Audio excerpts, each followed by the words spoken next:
Mĩhang'o ya gwetha mĩĩrĩ ya andũ arĩa matarĩ maronekana ĩkĩingĩra ndukũ ya gatandatũ, komishona wa kaunti ya Nakuru Royford Kĩbara augĩte andũ 36 nĩo matarĩ maronekana, rĩrĩ mĩĩrĩ 52 arĩa werutĩtwo matigari-inĩ na ciana nini nĩcio ihutĩtio mũno igĩkinyĩria 28 iria ikuĩte.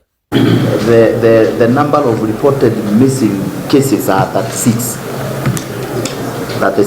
So we are still struggling to see whether we will get others where we have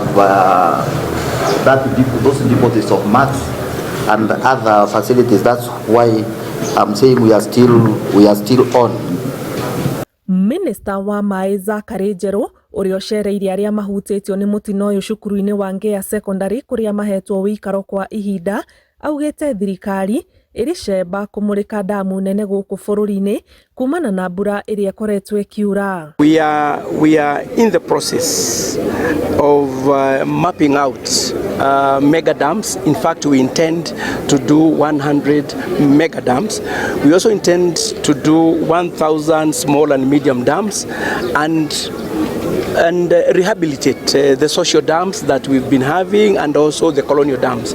Rũhonge rwa mũtharaba mũtune rugĩte nĩ rũhotete kũrũmanĩrĩra na andũ 86 arĩa marandĩkithĩtio kwaga kuonekana na rĩu namba ĩyo nĩ ikũrũkĩte na gũkinyĩria 36.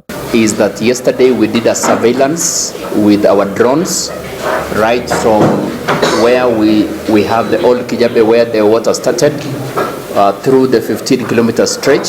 We now have photos which we are now interpreting just to be able to give more data and more information about that. Thirikari ya kaunti ya Nakuru ĩranĩire kũrĩhĩra nyũmba arĩa mathamirio mĩeri 3 mbere ya metherwo wĩikaro kũndũ kũngĩ. The 46 houses which we are renting, and normally when we have a disaster and we have rentals, we just get them accommodation, help them to pay rent for about 3 months, that is deposit, and 2 months, so that they are able to get on their feet. Kĩribotera Inooro TV, njĩtagwo Ani Ngigĩ Wanyamũ.